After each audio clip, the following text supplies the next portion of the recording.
Hello, everyone. This is Eric Pennington with the Spirit of EQ, and welcome to our podcast.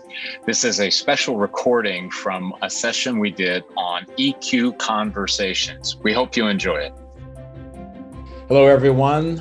Welcome to the October EQ conversations. My name is Eric Pennington with the Spirit of EQ. So glad that you joined us here today, be it live or be it by the recording post. Joining me today is Kelli Schweitzer. And Kelli, welcome. Thank you. And maybe because I have such a paranoia about whether or not I get the last name correct. Did I pronounce your last name right? Yes. Oh my gosh, I did it. Yeah. Oh, cool. We're so far removed from Germany. People always want to give it some kind of German spin. I'm listening to a book on Derek Bonhoeffer right now, and I realize my whole life I've been pronouncing his name wrong because the guy who's reading the book to me definitely has German, and even after listening to it for a couple hours, I still don't say it right. But people all the time want to go Schweitzer. Well, and it could be just again, I've kind of got that deep hidden fear that I'm going to butcher the names. But anyway, Kelli, so glad that you could join us today. Very much appreciated and looking forward to the conversation. And so in our promotion of this particular edition, we had all your background and what you do, where your sort of your emphasis of your career and that kind of thing. But would you tell the audience, maybe just for those that maybe didn't get to see the promo stuff, a little bit about your background professionally and personally? Yeah, for sure. So I've been a nurse for over 20 years. I think once you hit that second decade of your career, you just say over 20, you kind of blur it like the background behind me. Okay. I hear you. The majority of my time has been in direct clinical practice with an emphasis on professional development. So I went right from my undergrad to a master's, was able to do professional development. But after marriage, and when we first had our children, I stayed home. So I was contingent for years and years and years. So we do have 3 children, and I can currently say they're all teenagers, although that one is getting ready to be 20. So oh, wow. That will age me as well. But yeah, so I've been married for over 20 years and have 3 children. And so where my career is right now is as the Senior Director of Professional Practice for the Oho Nurses Association. So our emphasis in what my department does is approving and providing continuing professional development for nurses. Okay. Wow. Yes. And I know that's our sort of our path of connection on that. So Kelli, in this session, I mean, I was really excited to have you on. I don't have a medical background. However, my empathy levels are super high for human beings, and nurses are definitely in that. And especially, with where we've been in the last, believe it or not, as I know, right? Almost 2 years gone with this COVID thing. So, but before we get into some of that, I'd like to talk a bit about, where emotional intelligence has shown up for you personally, certainly within the current frame in the last 2 years. However, we know that it's not just a professional deal. We all are leading and have been impacted in multiple areas of life. So what's been most pressing, and where's your EQ shown up for you here in the most recent frame? Yeah, I think most recently, like you say, having empathy for the fact that we're all trying to navigate a novel virus. And I think even 2 years in, it's still pretty novel. And so people's fears, concerns, frustrations, that's all real. And the fact that, those of us have been in the medical community for a long time, and we might have a little bit more assuredness, or we kind of know what to expect if you land in a hospital and those kinds of things. So folks like myself, are very much trusting and, okay, let's figure out what we need to do. And I remember early on, do you remember when nobody was wearing a mask and we were we didn't know about all that. And there was actually this conversation around, well, the healthcare workers need the masks, and, people started making them and everything. And I just remember how much we had to pivot very quickly and how the information was coming at us very fast. And it just reminds me of, like I started my nursing career on the heels of when we kind of knew more about HIV, but I was being trained, and the knowledge base of my professors and things was still, they were remembering the earlier days where you didn't know a lot, and things didn't move quite as fast with that. But that's like the most, kind of novel thing in my lifetime that I can recall. We had SARS and we, things like that, but we kind of knew some things, like, when we had the Ebola scare a couple years back, we had some knowledge base, at least what we might be able to expect. And this kind of feels like that, like we don't know what to expect. We're very scared about, what's coming at us and how fast things are changing. And so I think that it's really good to be thinking through, like, okay, how can we come alongside people, and how can we have honest conversations, while at the same time understanding where we stand and what we want for our loved ones, and what we consider safe, but also understanding that somebody may not be at that same place as us. And so trying to navigate how we can be empathetic, while at the same time also being like, well, that doesn't really work for me. So if you're gonna make that decision, then maybe we need to talk about whether or not you're welcome in my home, or maybe we need to talk about whether or not I'm coming to that party. And it is a tricky thing, because as we've seen, families have been divided, and friendships and all those kinds of things. So how do you navigate this well without destroying relationships, while at the same time doing what you need to do for your own health and security? So within that, and I'm going to come back to the family division thing, but was there anything that surprised you in this most recent? Was there anything where you kind of get, whoa, I didn't expect that? Like, even though we've had some discussions and things in our country about vaccines for years, the I'm going to say, talk about saying words wrong. The politicization, I'm not going to be able to get that right. We'll probably talk for a half hour and I'll never get that right. But putting politics with vaccines that's been interesting. It's been interesting how, I love June. Do you remember June, when those of us who could get vaccinated were vaccinated and the masks were off, and we went to the grocery store and there was no mask? There was like this little bubble of a second. I think we really love that so much. But then as I saw the summer going on, and I and my husband decided, I think we're going to go back to wearing masks, even though they tell us that we don't have to. That was interesting, because I remember the signs then were, you're vaccinated, you don't need a mask. If you're not vaccinated, we request you wear a mask. So then I was like, they think I'm not vaccinated.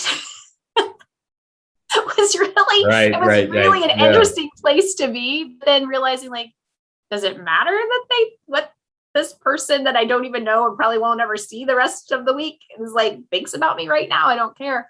But that was surprising to me. Just kind of like it's that whole thing around, wait a second, these things that I love, vaccines, I love them, like I've seen what they can do in populations and in my own family and things like that. And then to be like, wow, there are people who have put some politics behind this, and the conversations get very heated. And that has been that has been interesting. And it's been interesting to see that just kind of a lack of trust. And then also, I think we've known as healthcare professionals that public health is not, it's fragile. I think we've kind of known that, but to see the fragility really firsthand, and the things that happened here in Ohio with our public health director at first, and those kinds of things, that was really surprising. It was very surprising. Yeah. And that's, it's interesting, because, and I think we talked about this offline, Kelly, my mom, thankfully is recovering from COVID pneumonia. And she was right in the middle of the, sorry, we're having like 48 hours to even have a bed available type thing. And one of the situations when I went to see her, it was at least here in Ohio, the typical approach was, okay, you're allowed one visitor only. That's it. only one person. And I was that person. I remember the first day that I went to visit her, keeping in mind that my mom is well along in years. So, I mean, she was in a high risk group of people.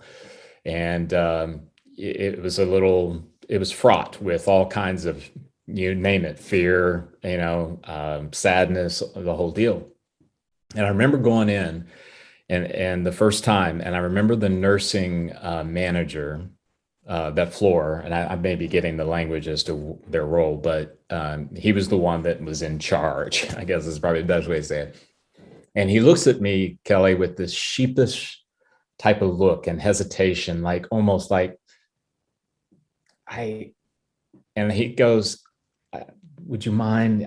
We need you to wear. I had to wear gloves. I had to wear the face shield along with the N95 mask, along with a gown. And I looked at him and I go, oh my goodness, I bet you he's encountered one of those, I'm going to use my language, nut jobs that told him that, hey, my constitutional rights say I don't have to do this and you can't infringe on and I immediately, Kelly, went, hey, it's okay. I just want to see my mom. And it just really dawned on me when you mentioned about the politicization. See, I missed it too. I'm sure someone will write in, please. We'll accept that. It has become so political. And I think the sad part about that is that we're talking about human lives, not about an election.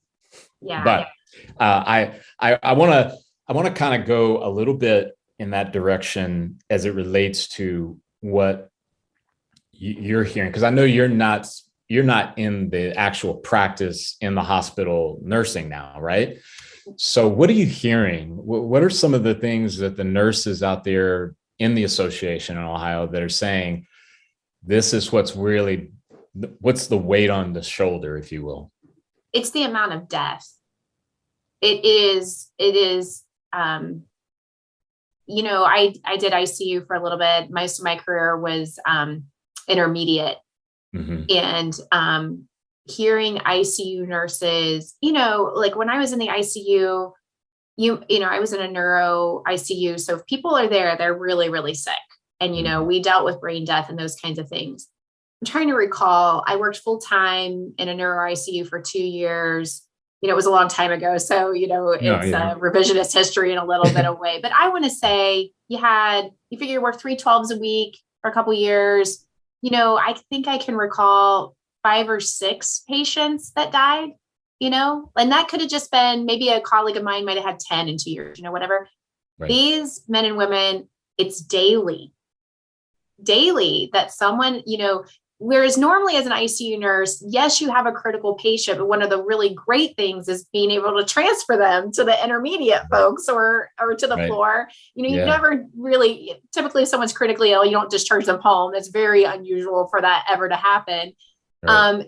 And just the amount of death. And then to your point, there have been times during the pandemic where there's no visitors and dealing with, that you are the only person there when someone is breathing their last breath, that the family member can't be there, or you're using, an iPad or something.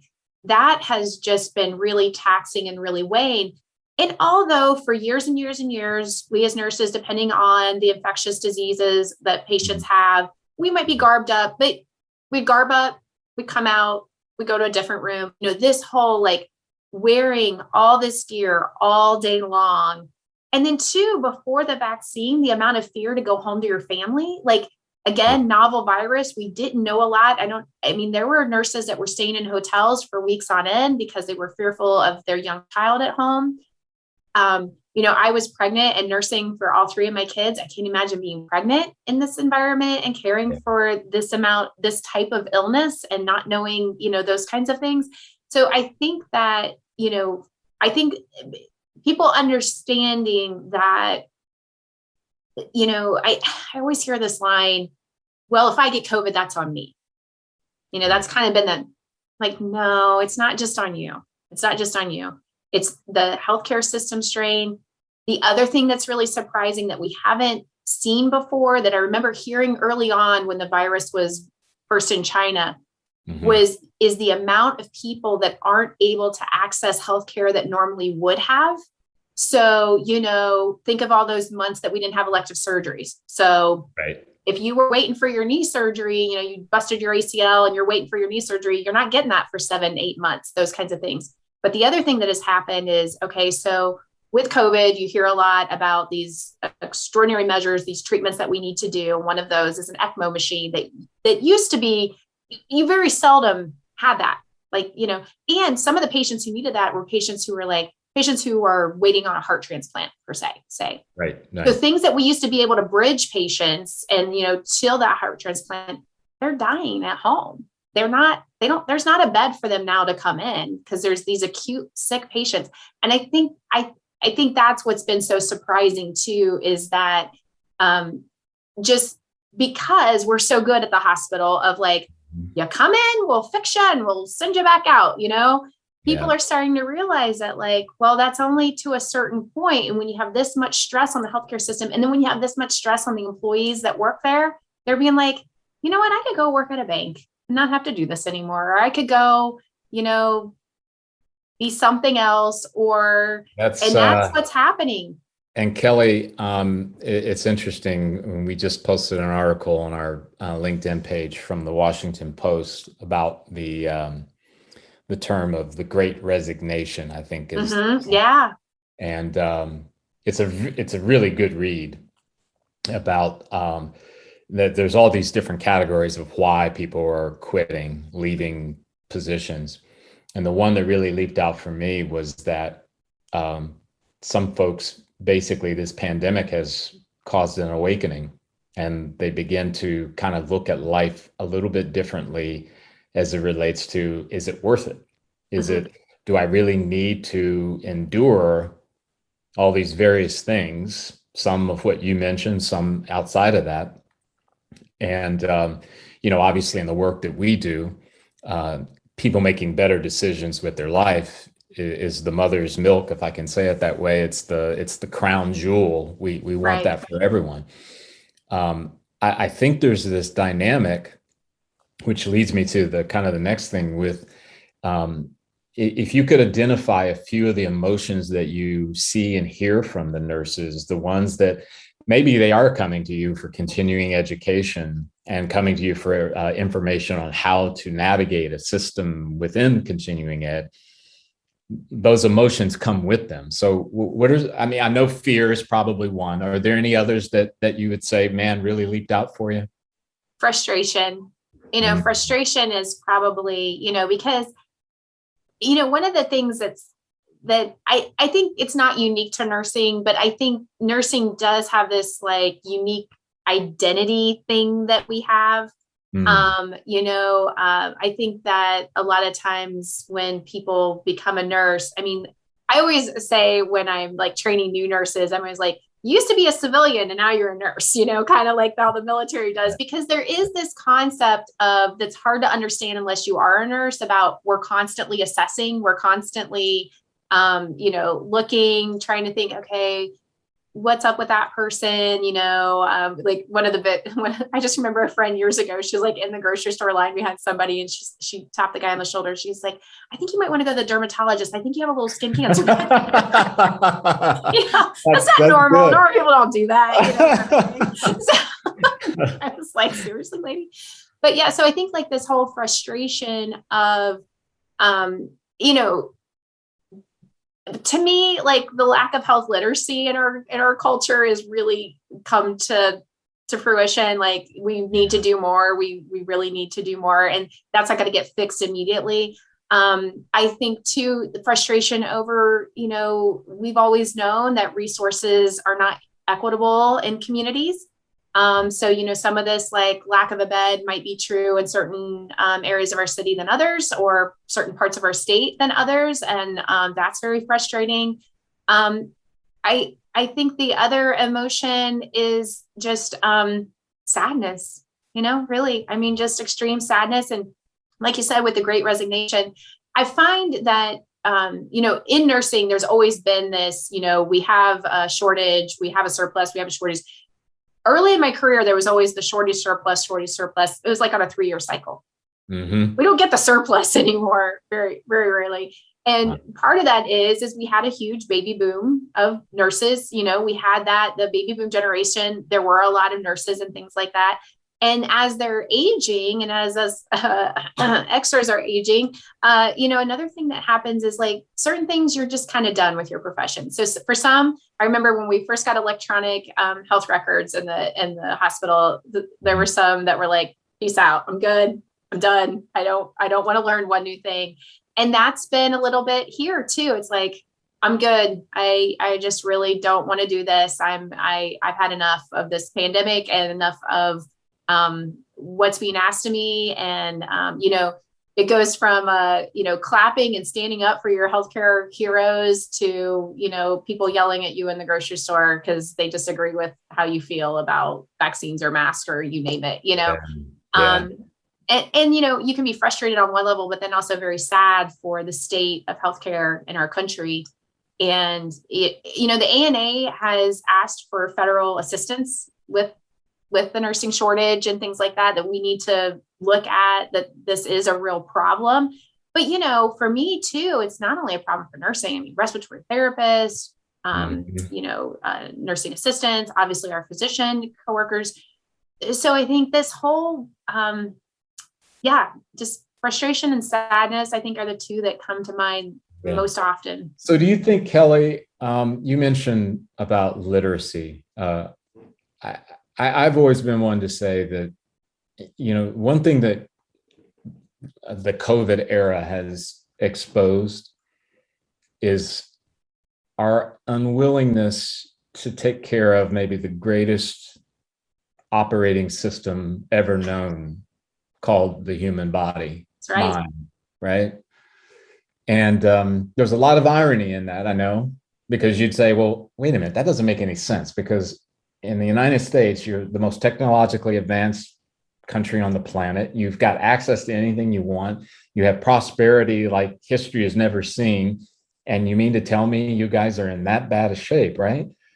And the truth is, yeah, we are. Mm-hmm. I mean, you know, I kind of go to these things and I look at them maybe more from a deeper emotional level, that when I see that the top comorbidity is obesity for COVID, and I'm going, that's in our control in most situations. I mean, I understand there's exceptions, truly. Mm-hmm. So I get that.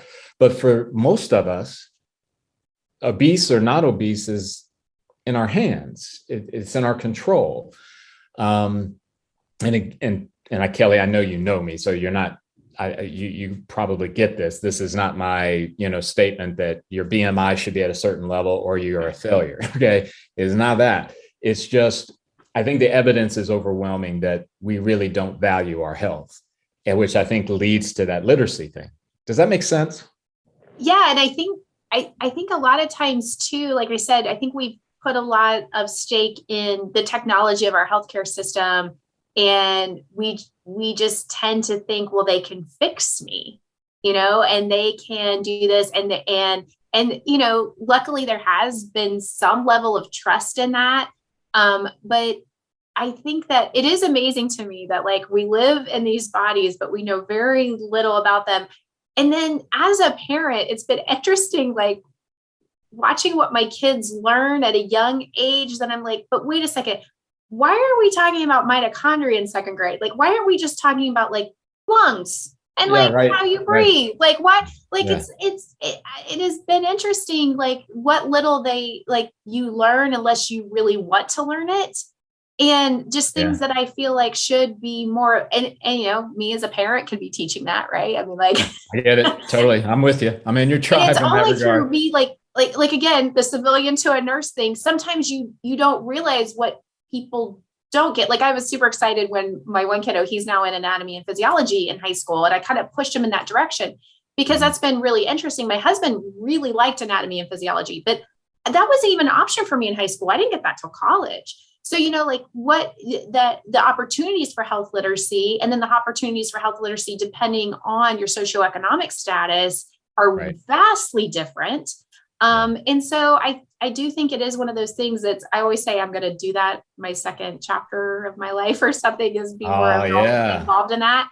And it does feel like something that we really need to do, because one of the things that I realized with like traveling internationally and doing nursing in other countries is sometimes other countries have this better, like the community health worker going out into the community and teaching toothbrushing or hygiene or, different things like that. Like this level of knowledge that some people are given to go disperse.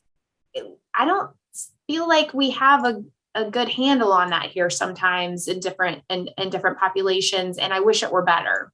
Do you think it's a case of misalignment of priorities? I think it could be. I think, because I think, there was, remember, like, it seems like we get in these like trends in our culture. There's a real trend towards STEM, but not so much a trend towards healthcare, science knowledge. You know what I mean? Like there'll be this like push. Sometimes there is a trend towards, art and literature, but I don't see a real conversation about, when you go to the doctor and you don't understand something, like I felt this way when my children were little, like, could there be a developmental specialist at the pediatrician's office, please? Because he's looking at them or she's looking at them medically, but I'm seeing some stuff developmentally that I have questions about. So where do I get those kind of answers? And me being a person who had the time, I was a stay-at-home mom, college educated, those kinds of things. I would often say to my friends that, like, how does someone who's a single mom who's, needs to work 50, 60 hours a week to put food on the table, how does she navigate this? Because I'm having a real hard time navigating this need that my child has and figuring out, like, learning about it, reading books about it, all that kind of stuff. Like, how does someone else with less resources, how do they accomplish that? It blows my mind. Like, so I do feel like sometimes with the priorities, sometimes we can fix everything, which obviously COVID, we're having trouble fixing it. And so we ignore the fact that there are people who maybe never engage with the healthcare system because they don't know they should. Think about like the level of diabetes, obesity, all those kinds of things. Like, what if they would have gone to the doctor sooner? Because some of that stuff is linked to like hypothyroidism and things like that. And, what if they would have sought medical care sooner? Maybe this wouldn't have been as much of an issue, but they didn't know to, Well, you know what, Kelly, it reminds me of my son has an autoimmune disorder. And when he was in high school, we had I think they called it a plan, a healthcare plan. Healthcare IEP, I think there is yes, something along that level. Yeah. Right. So he had that. And part of it was, hey, if my son asks to be excused, it's not just because he wants to go roam the halls. So there was a particular teacher that basically just pushed back and said, no, sit down, that kind of deal. Well, she wasn't a bad person. It didn't turn into anything huge. However, both my wife and I were like, wait a minute, this is why we have this plan. And the responsibility of you, and I'm talking to this counselor, and I'm saying the responsibility is for the school to make sure his teachers understand. Somehow it got missed. And of course, Kelly, as you know, and the audience knows, emotional intelligence is what we do here. And I remember looking at him and I said, it's interesting to me. You guys do anything around like teaching or educate or whatever you want to use about emotional intelligence? Because it seems to me like this is a case of not just intellectually not getting it or missing it, but having those cues that says, wait a minute, there's something else going on here. Maybe I need to, let me pause instead of being frustrated that this kid wants to leave the classroom. And Kelly, and again, nice guy, no indictments. He just looks at me and goes,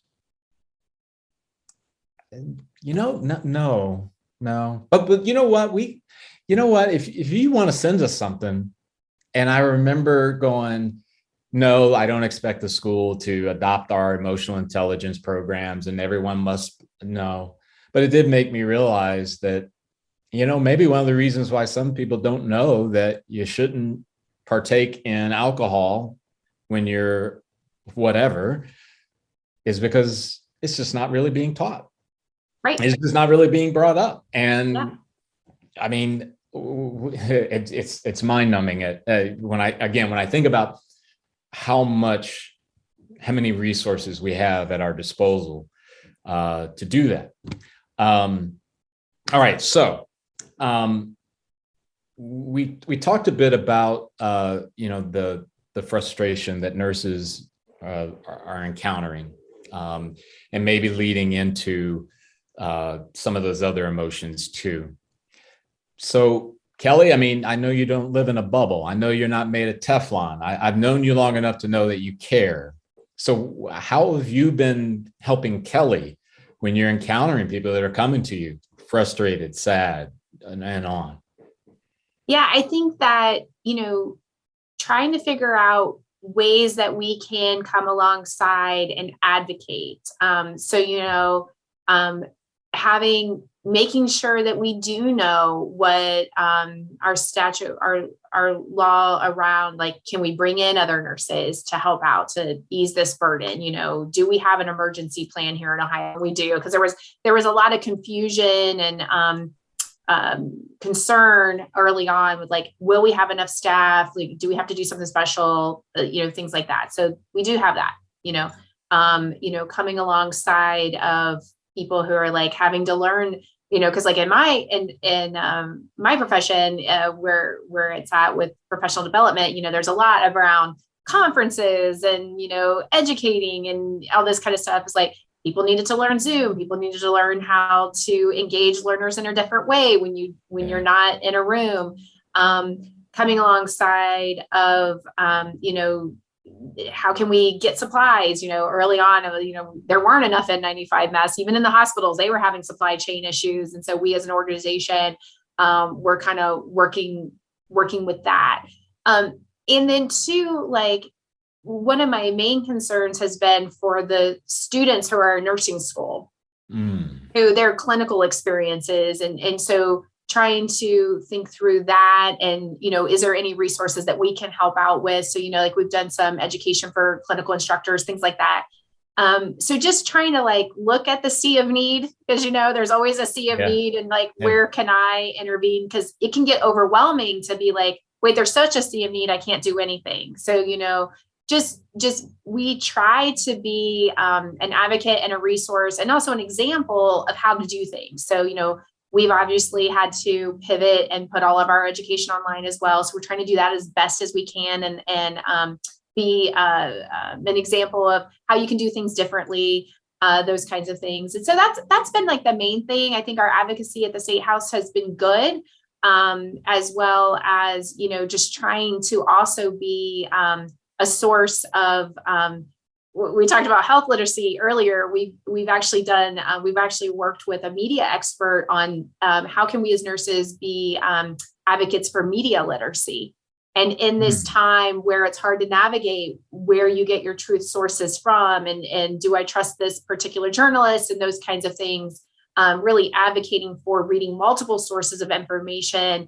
And at the same time, trusting those folks that you've trusted for a long time, like going to them and asking the questions and then trusting what they say, can be difficult for people. But that's what we're trying to do is put out truth. We've had a really great increase in our Facebook following. So while we have 10,000 members, we've got, I think 20,000 on Facebook. So nurses are seeing us throughout the state as a resource. And then also we're trying to educate nurses and how they can be the best resource for the public as well. So, Kelli, I'm going to bring up the dreaded term self-care. Yes. And when I say dreaded, I'm saying it in the context of, I was reading another article about one of the frustrations that employees have is that their employer basically plops down in their lap a package of self-care and just says, here you go. Yep. I'm helping you with your self-care. And their cry, and I totally get it, is you're not even factoring or considering what I consider to be good self-care. So in that sea of confusion, what are you seeing in Ohio as it relates to our nurses taking care of themselves? Are they finding places to get the help? Are they isolated? What's your pulse on that? Yeah, so that's a really difficult question to answer because honestly, I think it waxes and wanes, right? Like I think the main thing about the whole self-care conversation within healthcare, because so there's this quadruple aim in healthcare, and the fourth piece of that is the health and care of our medical professionals. Because if our medical professionals are not taking care of themselves, then the whole thing is just so, but like you say, it becomes this kind of carrot or nugget that sometimes healthcare employers will be like, well, here's a moment of self-care. And the employees are like, well, I didn't get to go to the bathroom in the last 8 hours and I ate my lunch in 2 minutes, Yeah. So really you're talking to me about go out and get self-care, but these other things that just don't kind of compute with that.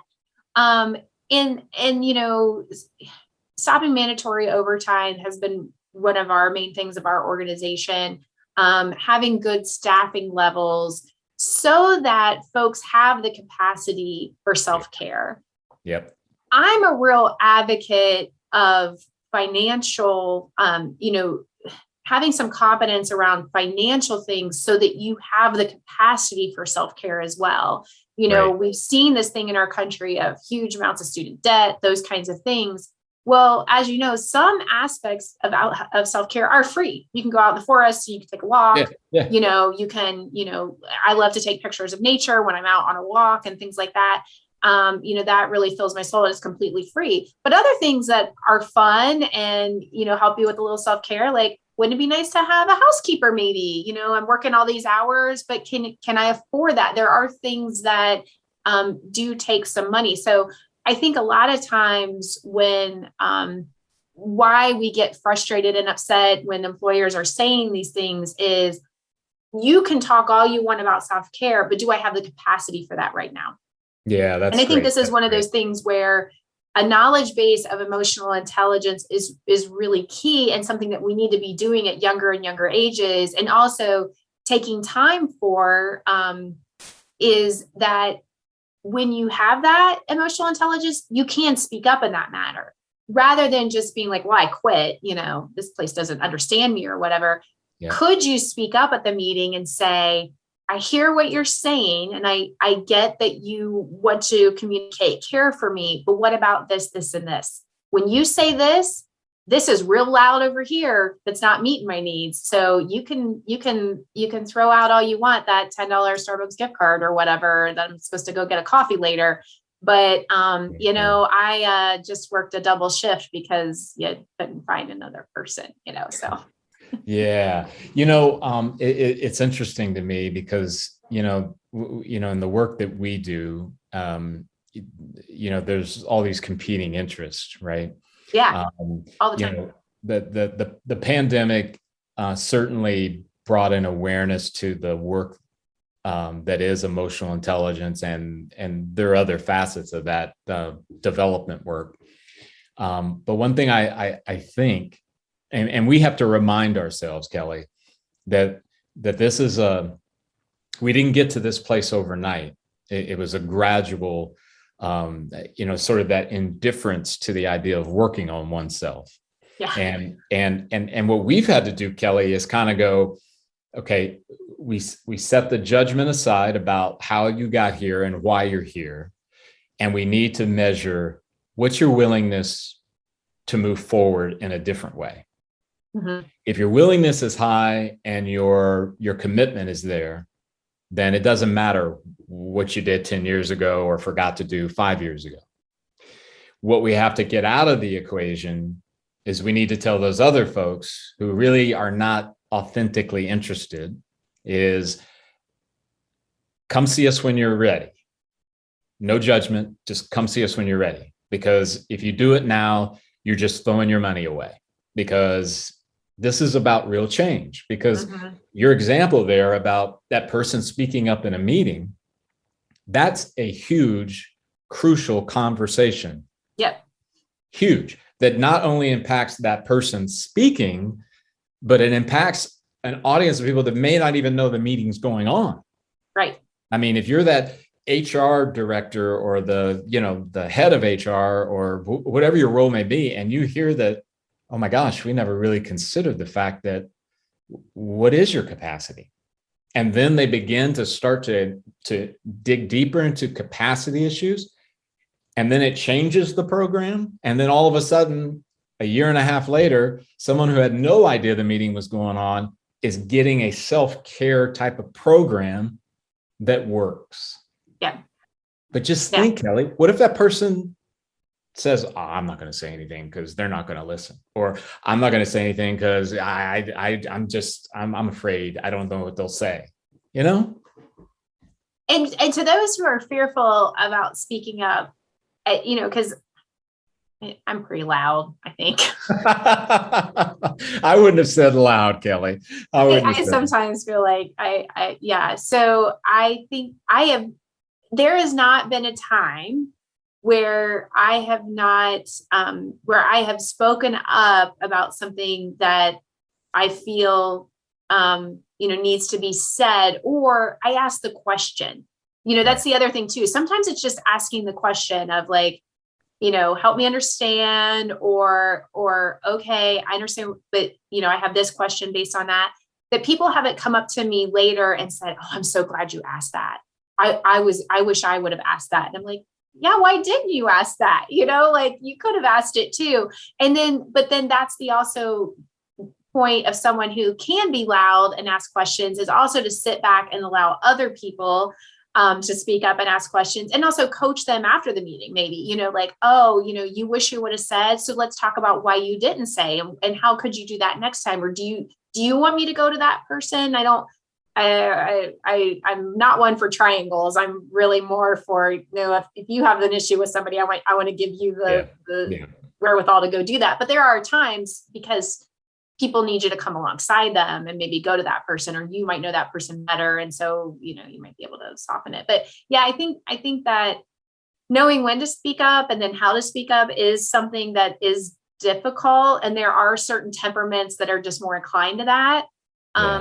But again, for those who struggle with it, like I feel there's a lot more people sitting out there with regret of what they didn't say than people wishing that they hadn't said something. You know what I mean? Like there are times where like, oh, I wish I would have said it that way, but I got it out there. Okay.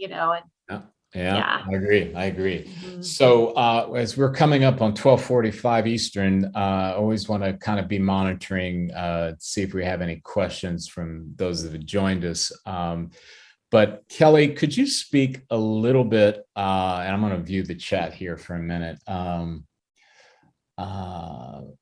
Yeah, that's interesting.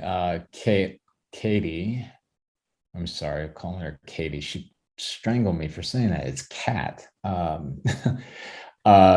She had to leave, but she did indicate that there was a COVID conversation that she had with her parents and was appreciative.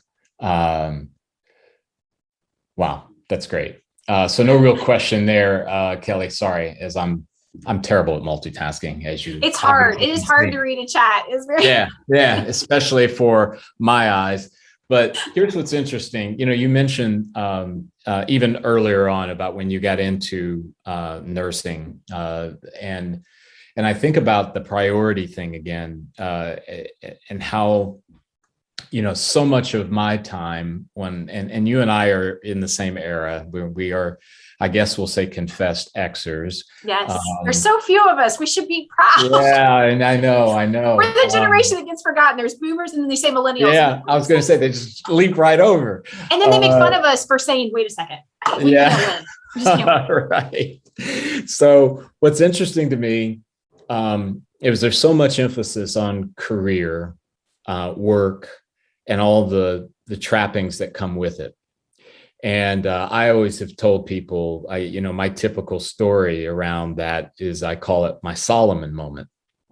And Kelli, I'm pretty confident you know what I'm talking about when I mention Solomon, and maybe most in the audience do too. But just for those that aren't, Solomon, the great king of Israel, considered to be the wealthiest king that has ever walked the planet. I think I even read somewhere that if you took the wealth that he had and translated that into today's dollars, you could take Bill Gates and Warren Buffett together and they still would be far short, which blows my mind. However, one of the things that was fascinating to me about him is that he did chase after everything and he did get it. And he was the one that said, this is futile. This is like chasing after the wind. And if you can imagine, could you imagine trying to chase the wind? I mean, and someone saying, hey, Kelly, Eric, what, you're wasting your time. You don't chase the wind. And I think back, not from a perspective of regret, but maybe hope for those younger people who are going into nursing school or going into business school. It's like, be careful in how you handle this thing called your career. Don't let it become something that it was never intended to be and can never deliver what you might have been told it will, because it doesn't. And I mentioned it that way, Kelly, because I think maybe could that possibly be one of the stumbling blocks for some of these issues that we've talked about? Yeah, I think identity is really an important aspect of who we are. That I was in my 20s before I realized the importance of, if all this goes away, who am I at the end of the day? Yeah. And I had a lot of stake in my career, in my, relationships, those kinds of things. And yeah, like it is all fleeting and it's temporal and those kinds of things. So really having that time to reflect and be like, what if, and I, it didn't totally take me out of my career, but I do have a health thing that like bedside nursing is not in my wherewithal anymore. Right. And that was really hard to be like, I don't have the strength to do this anymore. Mm-hmm. And, it kind of admitting that to myself and being like, it's okay. And I think it is one of those things that the younger you are and the more time you give yourself to work on those kind of, identity issues that you have, because I think a lot of what we have in this country is we do have the capacity to be such an individual and we have so many rights and we have, amazing opportunities that we have. But yet there's also this aspect of like, yeah, but at the end of the day, are you okay with just your own skin and who you are? Or do you need that job? Or do you need that relationship with that particular person? Or, as your kids get older, are you trapped in this, wait, what am I if I'm no longer a mom of an elementary child or whatever, really thinking through that is really an important investment of your time. Because what often happens, that I've seen happen as people get older, is sometimes just circumstances strip all that away. And then that person is left in their home alone with maybe themselves through no fault of their own. People pass away, whatever happened. And, are they okay with who they are as a person, with their own identity, or are they just shattered because no one sees them as the CEO or whatever it was anymore? Oh my gosh. Yeah. I mean, and, at the end of the day, Kelly, it's not the only path. It's one of the paths that we take to ensure that we don't get into those traps or to walk in that field full of mines, right? Mm-hmm, right. We're kind of aware of it. And it kind of leads me to it's becoming our standard ending question for our guests. So, and I know I prepared you in advance a bit for this, but it's funny to me, when you think about who we were 20 years ago, 10 years ago, 15 years ago, and the experiences that we now have. And I do believe that this COVID era has really, for some, I would consider it to be in that group where it's really kind of lasered in on, okay, what really is most important to me? What do I really want to, why am I here type thing? So Kelly, if you were to whisper to your younger self, and you can go back as far as you want, but please do tell us what person you're talking to, as far as, was it when you were a teenager, young adult, whatever, what would you whisper in their ear? What wisdom would you whisper in their ear? I tell you, it's so funny because you forewarned me, but then you distracted me. So I'm not terrible really, host. I'm so sorry. I'm not really prepped, but I do have an experience that most people might not have had. So I've actually had kind of this insight earlier. So I had an engagement that broke off a couple of months before the wedding. Oh my. Yeah. And I'll never forget what the minister who was going to perform our ceremony said to me. He said, I wish I could take a book of your life and put it forward 100 pages. And that was like the best thing that anyone has ever said to me, because it was like, just like, I think maybe, and before that, I had some interesting situations that you think will never end. Or you have the circumstances, like my mother passed away when I was in my early 30s, and there's times where you think, how will you ever overcome this? And I think to whisper to your younger self, like, you will, but also to surround yourself, for me, that means a faith community as well, but surround yourself with people that you can rely on, and you can get through it, because life is hard. Life's real hard.